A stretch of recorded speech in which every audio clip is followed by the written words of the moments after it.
Good morning! I literally just rolled out of bed. We're cartooning it because I look like death. This eye is swollen from allergies, which is now also, I always had a little bit of allergies, but since my brain stuff, I'm probably always going to have bad allergies. But in the news, we have like really high pollen counts. That could be it too. But anyway, right now, the Syracuse St. Patrick's Day Parade is going on. I sat out this year because, well, the parade is more for the kids. I was in it too much when I was a kid. I never actually watched the parade, and I will one day when I have children myself, or if I ever go with like my niece or nephew or whatever. But I feel like the parade is something you do as a family, and I just don't have a family right now, and I just don't want to go down there and be one. There's two types of people at the parade. There's the day drinkers because the green beer truck is there, and then there's the family people. And so I just don't want to deal with the day drinkers is what I'm getting at. Everybody's making everything, unfortunately, very political. Americans just can't enjoy a holiday without some kind of rant right now. I did not go last night to Tipperary Hill, Tip Hill for short. It was the old Irish town here in Syracuse, and they paint the green line where the white lines are on the street, and they paint the shamrock at the top of the hill in honor of our heritage here. This is where the settlers came from, Ellis Island, from New York City. Not all the Irish people stayed in the city. Some of them came here to what was a suburb then and now is its own city. So we built a part of Syracuse. It is considered Old Irish Town. We still have a little Italy as well in our Syracuse area. It's just like 2 streets, and Tip Hill is just about 2 or 3 streets. It's not a huge area.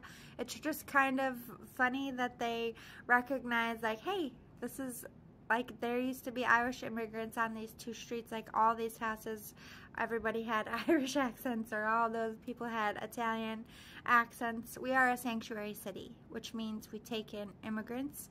A lot of immigrants in our area are Muslims from Iraq and Afghanistan, the ones that fought with us overseas and are now too unsafe to be at home. Sorry, my dishwasher is running, if you hear that. But, so in the area, I have an influx, even in my building here, there's about 1, 2, 3, 4, 5, 8 or 9 buildings like mine. We're all in a cluster. It's like a little village ourselves. Each building has 3 floors, 4 wings. It's a massive complex. It's like a little mini high-rise, but broken down into 6 buildings, if you will, only 3 stories. Whereas in New York City, they would just grow up, you know, but we have pretty areas. We don't want to block the views, so they cap it at 3 floors, and thank God, because there's so many people in my building. I couldn't imagine living in a high-rise like that. No, thank you. Not outside the city. You know, it doesn't make sense. Like New York City, I mean.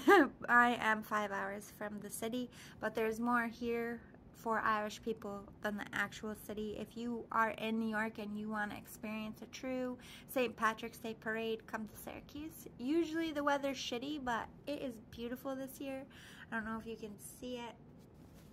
It is sunny. No, that was my no makeup face there. Sorry. I literally, not to be TMI, I just have a t-shirt on. I literally roll out of bed. I'm like, I gotta do something in my life. I slept until 10 o'clock, but that's late for me. It's been a really long week. I just needed it. Emotionally drained. But anyway, I didn't go last night because that was more of a political mess, because it was just for adults and there's drinking going on. I just, you know, I already just survived a brain injury. Like, I don't need to be fighting. Like, I really don't think right now taking a punch to the head would be smart for me. So I am just sitting home and being a good girl, but I'm sad because it is my favorite holiday, and I'm sad that people can't get their shit together and calm the fuck down and not worry about a campaign on a holiday, or, you know, whatever else they're rampaging about. But yeah, so today I am going to go out and about somewhere. I might do some readings outside. I don't really know. I just want to get outside in nature and relax and zen the fuck out. And mostly it's because I just went through a bunch of shit. And just like anything else in my life, I went through it alone and not like in a bad way. My mom has been in Arkansas for almost a little over a month because her father, my grandpa, he turned 94, I think it was. It was just a few days ago, but with my brain injury, I'm like, ah! I think it was 94. But she went down there because he has a pacer, and they had to take the pacer out. And I don't know if they were putting a new stent in or if they had to fix the pacer or whatever, but they were having a problem keeping him out of AFib, I think it's called, and so they had to wait a little bit, and it was scary while his pacer was getting fixed, but he did get it fixed. He had the operation. He is home recovering, but my mom is still, you know, she's down there taking care of my grandpa, her dad, who she's very close to, and my grandma's down there by herself. And I know that before my mom, my other aunt they're like taking turns, but my mom, you know, she's been in the medical field like my Aunt Ellen, and my mom just worries about my grandpa, so she's staying down there. I didn't even call my mom. I told her a little bit. I was like, hey mom, I'm going to get a tumor out, and that's the last I spoke to her. She has no idea the amount of shit. Neither does my dad, who's on vacation right now. I actually have to go and play with his cats. They have a cat sitter, but their cat, Sky, just doesn't come out for people. But Sky knows me, so I'm going to go make sure she's alright. My dad wants me. I go in there. I'll spend like an hour in there and just call her, Sky, baby Sky. After about 20 minutes, she comes out like, what? This is this bitch again. And my dad's done her. So I feel like they know who I am. Like, oh, it's the kid. I fed them last time they were away. So Hudson, his other cat, and I are best buds. I love Hudson. He looks like a boxer because he's got extra thumbs on the front paws. So he looks like he's got boxing gloves on. And he walks with a strut. I love Hudson. He's so cute. But anyway, after that, I don't really know what I'm doing. I kind of feel like pizza. I've been cheating on my diet for the last 3 days. I'm pretty sure I gained 3 pounds. I bought Hoffman hot dogs. I cooked them at home, which is very unhealthy. You have to cook them in vegetable oil, and it's greasy. And I had mac and cheese with that, which is not the greatest either.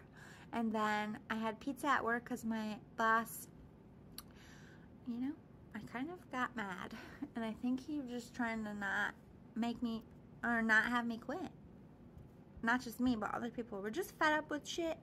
We're getting hyper monitored by Canada because there's 2 employees fucking off. So now we're all eating the shit because they're micromanaging everything from a camera from Canada, and it's very fucking annoying.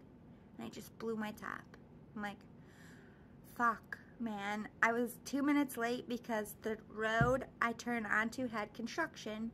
It's spring now. Everybody's starting to fix the road. And the first time I went, they wouldn't let me on the road, as in not like, hey, you can't come down here, but like, it's taking too long to turn. So I figured I would just drive around the block, and by the time I was back, the truck would be moved. But by me going around the block, I got caught behind the slow-ass fucking driver, driving 10 under the fucking speed limit, and I'm driving behind them, like, swearing like a fucking sailor. Finally get to turn down the road. They're making us drive really slow. I'm whipping it like a fucking, like Dale Earnhardt Sr., trying to get there on time, because God forbid I'm a minute early. But little does fucking Canada know we have a 5-minute rule in New York because traffic is fucking unpredictable, even outside of the city, and for bad weather in Syracuse. So technically, by law, you're not allowed to be marked late until 5 minutes. But these motherfuckers are on your ass at 1 minute. And I just basically said, this isn't Belleville, this is New York. Driving in Belleville is not like driving in New York. We have a 5-minute leeway rule so that we don't all drive like batshit maniacs even more than we already do, and because the weather is super shitty and they want us to be safe. So technically you're breaking the law. They don't like these things.